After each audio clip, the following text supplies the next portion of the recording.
He has consistently been named one of the top 40 innovation bloggers and one of the top 20 global thought leaders on culture in the past few years. His insights on trust come from his original research and from his experiences as an infantry soldier in the Israeli Defense Forces and as a pilot, a corporate executive, and an elected official. Trust is the foundation of every relationship we have, and it is critical to our professional success or failure. It is therefore the most important superpower we can have. But trust is neither static nor universal. Dr. Solomon shares his findings from the Book of Trust, which will help us learn to use this superpower. Please help me welcome Dr. Yoram Solomon with your most important superpower, trust. We don't have the screen. Okay.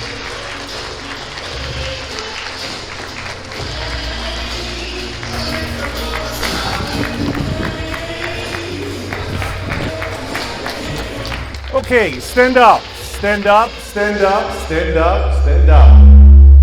Yes. Put your hands to your mouth, and I'm going to ask you to shout one word. I'm going to give you a hint, 5 letters. One word, 5 letters. What is that one thing? What is that glue that holds everything together, and without it, everything falls apart? In 3, 2, 1. I was going for epoxy. You can sit down. I had a whole presentation about epoxy. I was going to show you how we mix epoxy, how we use epoxy, how long we have to wait until it dries, and how not to use epoxy, but we'll go with your word. Okay, we'll go with trust then. You know, 30 years ago, I worked as an engineer. This is what my screen looked like. And if somebody would have told me that 30 years later I would be here talking about trust, I would think that you're crazy. But here I am. And you know what? In order to understand what I'm going to talk about, I think the first thing that I need to explain is my why. Why am I talking about trust? And where's Donna? Donna, where are you? Donna told me a story about 2008, an amazing story about 2008. So I want to take you to the market crash of 2008. The market has just crashed. The housing market has just crashed. I worked for Texas Instruments, a company with 35,000 employees that had just announced the layoff of 1,400 people. They just didn't say who. So you can imagine what it is to walk in the corridors of Texas Instruments. But I have something even bigger on my mind at that time. See, I had to come up with a topic for my doctoral dissertation. And I was on the phone with my mentor, Cordy, and you know, 2 things that I learned when I started working on my dissertation is that, first of all, do you know what they call a person that barely passes the requirements for completing the dissertation, but really just barely? You know what name they have for that person? Doctor, very good. The second thing that you hear is that a good dissertation is a done dissertation. So forgive me, but I'm aiming pretty low. And I keep suggesting ideas, and Cordy keeps shooting them down. And I keep suggesting ideas, and he keeps shooting them down. And at some point, I'm getting pretty annoyed with him. He asked me a pivotal question. This was one of the most pivotal questions of my life. He asked me, Yoram, what pisses you off? And I wanted to say, well, you. I'm trying to come up with a topic, and you wouldn't let me. But the words that came out of my mouth were, why are people so much more creative when they work in startups than when they work in mature companies? And if you remember 2-3 years ago, I spoke to you about creativity. And that's where that started. There was quiet on the other side of the line. And Cordy said, I think we have a topic. And so I spent the next 2 years researching and understanding. I did face-to-face interviews in the entire US, Canada, China, Europe, and even Israel to find the answer to that question. I submitted chapters 1, 2, and 3 of the dissertation. The committee approved it. I submitted chapter 4. The committee approved it. I was done writing chapter 5. I called Cordy Sunday afternoon and I said, Cordy, I'm done writing chapter 5. He said, email it to me. I said, give me one more week. Give me just one more week. This is the final chapter. I want to clean it up. He said, fine, send it to me next week. Unfortunately, Cordy went to sleep Monday and did not wake up Tuesday morning. And I dedicated that research to him. I did graduate. This is where you go, oh, okay. I've had better. This is Shira, my daughter. Shira was 9 years old at that time. Shira is now halfway through her college. And this is my graduation ceremony. And we came back and Shira had a friend over for a play date. And her friend asked her, Shira, where have you been this summer? And Shira said, oh, we just came back from my daddy's doctoral graduation ceremony. And her friend asked her, really, Shira, so your daddy's a doctor? And Shira thought about this for a second and she said, yeah, but not the useful kind. And if I had to come up with an answer, with a one-word answer, the word would be innovation culture. Or if you put a space, it's innovation culture. And I want to take you through the second part of this. I wrote a book called Culture Starts With You, Not Your Boss. And I went to this company who was going to be a client of mine, and I showed them this model of of culture in organizations. And the more I talked to them, the more I tried to interview them and understand if they have or they don't have the components required for a culture of innovation. What I found was that there was something missing, and that was trust. Unfortunately, the book was already at the hands of the editors, and the editors were editing it when I realized that I need to add a chapter on trust. So I wrote a chapter on trust into that book. It's a 6-page chapter. That was the first time I wrote about trust. And since the book was already with the editors, if you ever get this book, this 6-page chapter is probably the only place where you're going to find typos and grammatical errors, because it never went through the editors. I also developed, for the first time, I started building a mathematical model for trust, which has evolved. Don't laugh, this really actually is my model for trust, which we're not going to go through, but if you'd like, it is in the book of trust. And since we're talking about your superpower, one of the things that I wanted to see is trust even important? So I did a survey. I asked people, what is the most important quality for you in other people? And I asked them about your boss, your employee, your peer, a salesperson trying to sell you something, your government representative, or your spouse.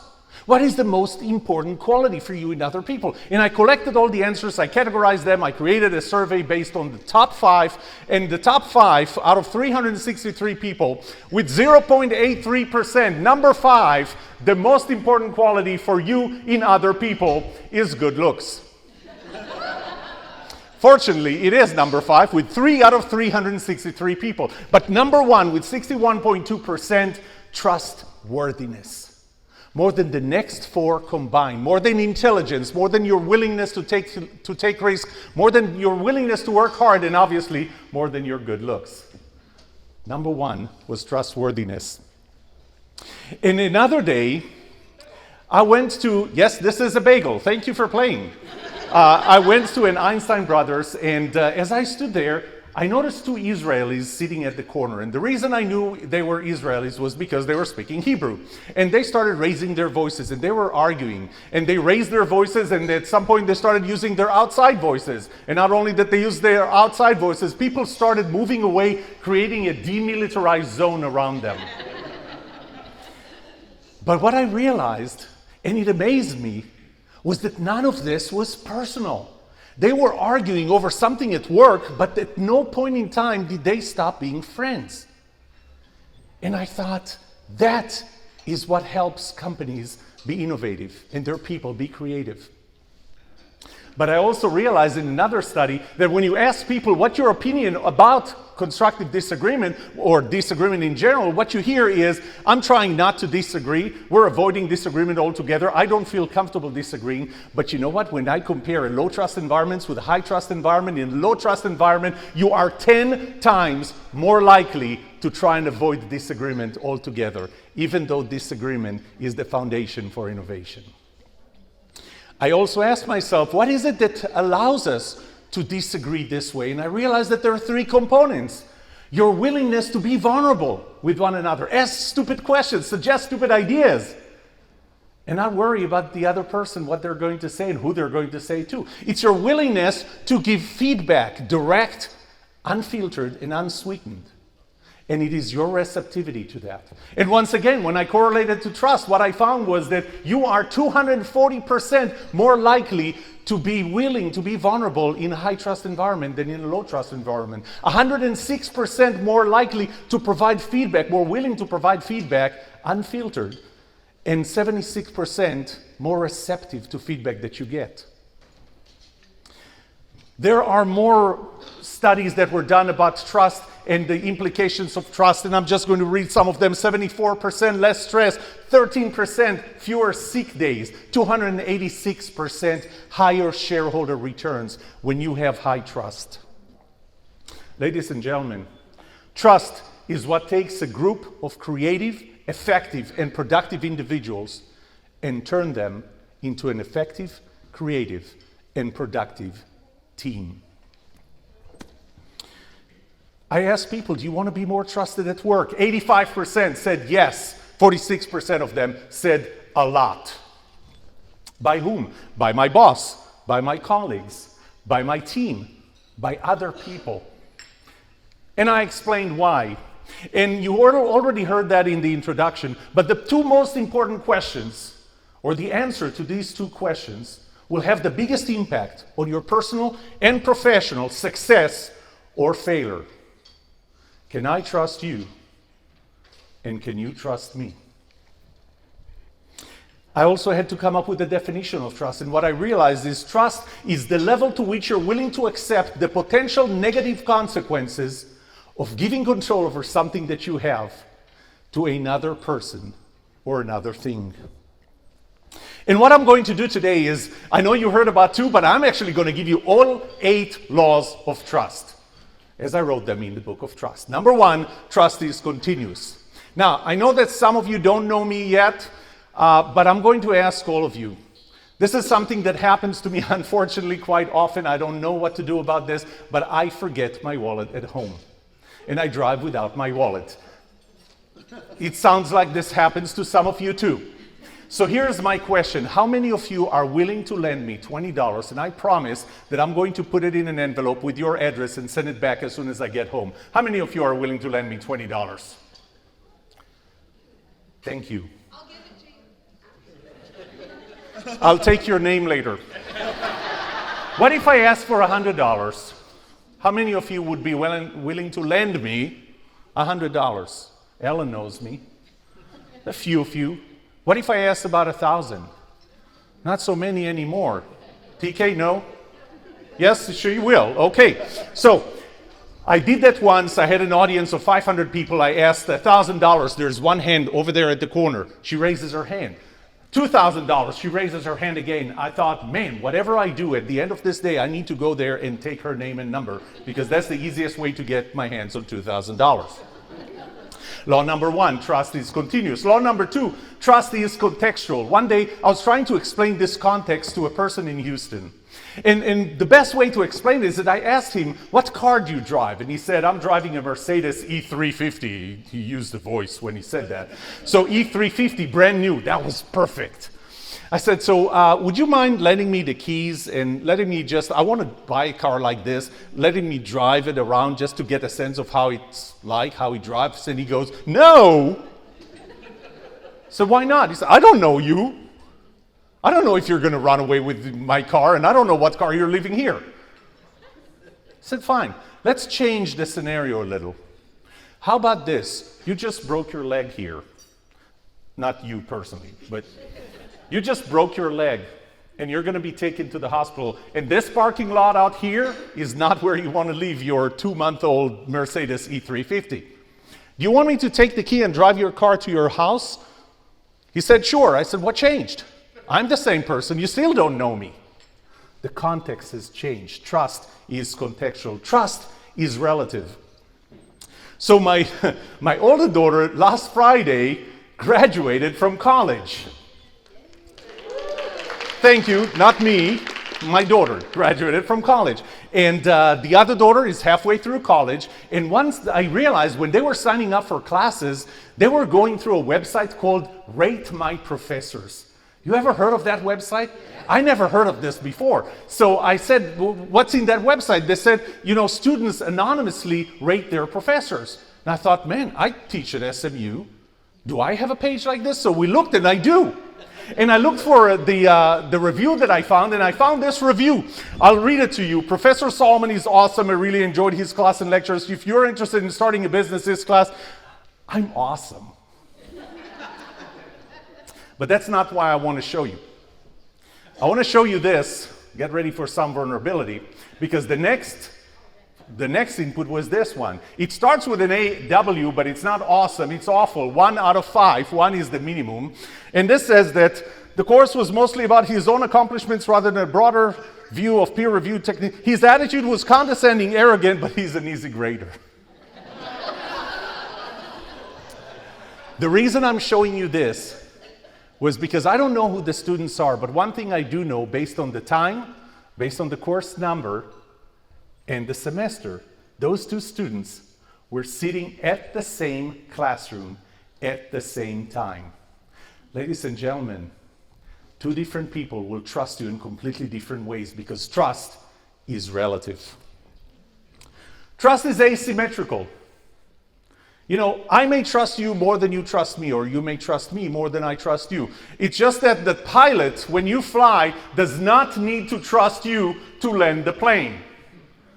You need to trust them. Law number 5, trust is transferable. Okay. Did your parents tell you when you were little to never enter a car with a stranger? Yes. And do you? Yes. But why? Because you trust 973 people that you don't know who gave that driver a high ranking. And you trust Uber with all the problems that Uber had. You trust them that they have done at least a level of screening for their drivers.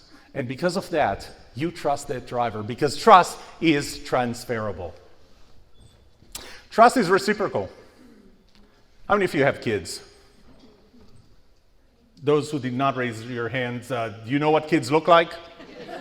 Okay, good. This is what they look like. And this is, so Maya, my older daughter who just graduated, when she was about a year old, this is when she realizes that she can lift herself up from the crawling on the floor, and she can start standing. And once she stands, the next thing she realizes is that she can walk. And after she realizes she can walk, the next thing she tries is she starts running. Very good. And the first time she runs, she falls. Exactly. And the first thing she does after she falls is that she... No, she doesn't. She does what? They still do that when they're 22. Check to see if somebody is watching what they do. But they look at me or at us. And the reason they do that is because they still don't know what to make out of it. Do I cry? Do I stand up? And every family has one member, not necessarily the husband, that goes, come on, keep going. And then there's the other person, not necessarily the wife, that goes, and when we do this, she starts crying. Trust works the same way. Trust is reciprocal. It's not only that if you are trustworthy that I will trust you, but if I trust you and I show you that I trust you, you will trust, you will behave in a trustworthy way, just to earn that trust that you already know that I'm giving you. Trust is dynamic. We like to think of people who are trustworthy or not trustworthy, but trust really evolves over time. Between interactions, trust declines because, as a self-defense mechanism, because we're not sure if that person has changed. Ellen, I haven't seen you in how long? 12 years. I only have 20 minutes. 12 years. I haven't seen him in 12 years. And in 12 years, I don't know if I can still trust him anymore, especially with this later toy that he just bought. Trust changes the fastest during an interaction. Trust law number 8, trust is two-sided. And I'm going to skip the story about my father and just tell you that the level of trust that I have in you is the product of my trustability, my willingness to trust other people in general, and your trustworthiness. There's almost nothing that you can do about the first one, and everything you can do about the latter. So I gave you 8 laws of trust. Trust is continuous, contextual, relative, asymmetrical, transferable, reciprocal, dynamic, and two-sided. And to make it easy to remember, I actually created an acronym that's easy to remember. It goes KKRATRDT. And this is how you pronounce it. Ladies and gentlemen, what's your biggest superpower? You're not going to fall for this again. It's not epoxy. It is trustworthiness. It is your trustworthiness. And I'm going to adopt something that JFK said in his inaugural address. Ask not what others can do to be trusted by you. Ask what you can do to be trusted by them. Tomorrow, if you want to know more about how to be more trusted, I'm going to give you the 10 habits in a session tomorrow morning at 8:20, assuming I'm going to be here at 8:20. But I want to finish with a story. You heard that I served in the Israeli Defense Forces, 35th Airborne, and I know that this week it has a special meaning for me with what's happening back home. But I want to take you with me on a mission not unlike missions that I went through. So I want you to imagine it is 2:30 a.m. You are deep in enemy territory. You're about to enter a building that you were told by intelligence that holds a hostage. There is a hostage. It's one of you. And you're about to enter this building.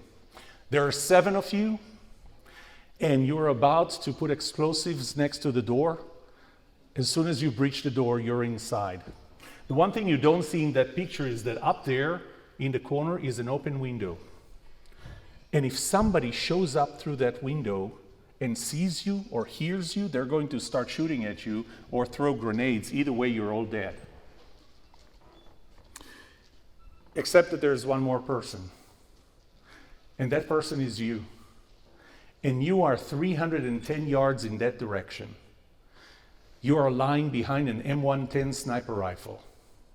Your finger has already pulled the first stage of that. Your finger has already pulled the first stage of that trigger. You're breathing shallow and very slow to keep the crosshair on that window. There is 0.8 pounds between your finger and sending a 7.62 millimeter, 168 grain bullet through whoever shows up in that window. That's where you are. The rest of the team, they trust you not with $20, not with $100, not with $1,000. They literally and voluntarily trust you with their lives. If there's something I hope you get out of today, is that your most important superpower is your trustworthiness. It's how to build trust, be trusted, and know who to trust. Thank you.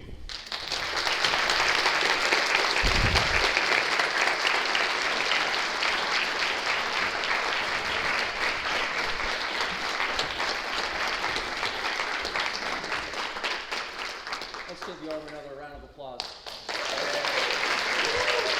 Thank you. So I have 2 questions for you. Yes, there's no Q&A session. That's contracts. Can I trust you? And can you Let's go through the 8 laws of trust again. Well, I realized I wasn't going to give him $1,000, but when you said 20, I was... This is a small token of our appreciation. Thank you so much for speaking to our group tonight in our first keynote for the annual conference. In person. In person, yes. Okay.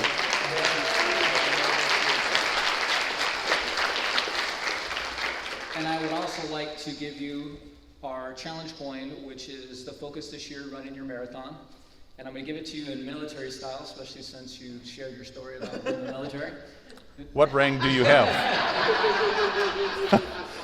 And I'm not going to club you, I promise.